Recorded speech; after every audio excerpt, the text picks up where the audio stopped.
Assalamualaikum warahmatullahi wabarakatuh. Selamat pagi anak-anak, salam olahraga. Berjumpa lagi sama Bapak Anjas dalam mata pelajaran PJOK.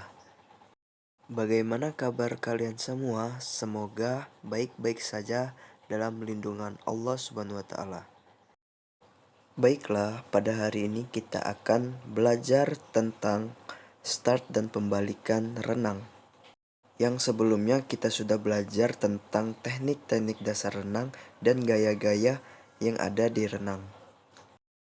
Nah, adapun manfaatnya untuk aktivitas renang, yang pertama, meningkatkan kekuatan otot dan tulang. Yang kedua, menyehatkan jantung dan paru-paru. Yang ketiga, sebagai latihan kardio. Yang keempat, menurunkan berat badan sehingga bisa ideal. Yang kelima, meningkatkan tinggi badan. Dan masih banyak lagi manfaat dari aktivitas renang tersebut. Oh iya anak-anak, untuk absensi kita lakukan di classroom ya. Silakan isi daftar kehadiran. Jika terlambat maka isi terlambat ya anak-anak. Baiklah, start renang adalah posisi awalan saat akan melakukan renang sebelum memasukin air. Start juga dapat menentukan kecepatan kita di dalam air waktu berenang. Nah, untuk langkah-langkah melakukan start renang, yang pertama berdiri di balok start, yang kedua memegang start balok ketika dalam posisi gaya bebas. Nah, sedangkan gaya punggung dimulai dari dalam air. Lalu yang ketiga, lakukan tolakan pada tangan maupun kaki untuk memberikan dorongan saat meluncur ke dalam air agar kecepatan di dalam air bertambah. Yang keempat, condongkan badan agar bisa maksimal masuk ke dalam air. Lalu, lakukan luncuran untuk memulai start.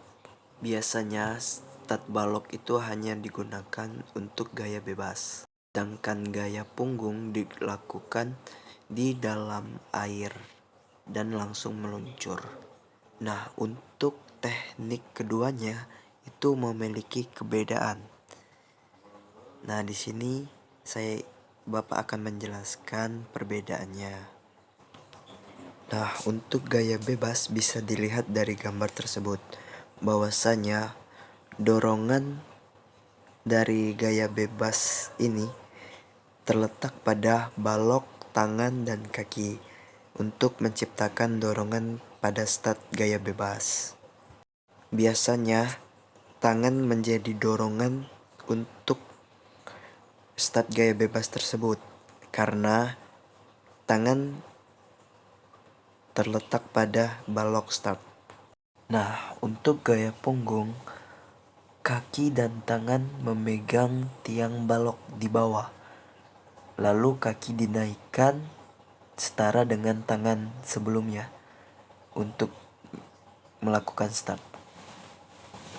Nah, ketika kaki sudah tingginya setara dengan tangan, lalu lakukan dorongan dengan kaki sekuat-kuatnya sehingga dapat meluncur dengan sempurna. Nah, itulah perbedaan dari start dari gaya bebas dan gaya punggung. Nah, untuk pembalikan renang yaitu yang pertama pembalikan gaya bebas.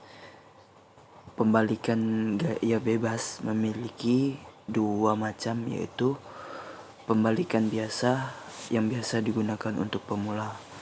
Nah, tiap perenang harus dapat membalikan ke kiri atau ke kanan dengan cepat. Bila tangan kiri yang menyentuh dinding, ia harus memutar badan ke kanan. Nah, untuk yang kedua, pembalikan salto belakang. Dan untuk melakukan salto belakang, mengambil sikap melentang dan membuat suatu salto belakang sehingga pantat dan kaki dekat dengan dinding. Dan sikap terungkup ini, perenang bertolak dengan meluruskan kaki sekuat-kuatnya ke muka, sehingga pembalikan ini bisa sukses. Nah, yang kedua, pembalikan gaya dada. Dan yang ketiga, pembalikan gaya kupu-kupu. Yang keempat, pembalikan gaya punggung. Nah, itulah pembalikan-pembalikan yang mungkin anak-anak bisa cari di Google, dan Bapak hanya bisa menjelaskan pembalikan gaya bebas tadi.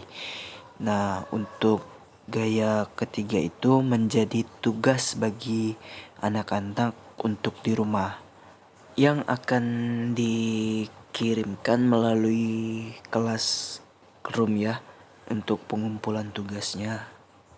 Untuk terakhir dikumpulnya sore ya, jam 5 sore. Baiklah anak-anak, kita tutup mata pelajaran kita hari ini. Tugasnya jangan lupa dikerjakan.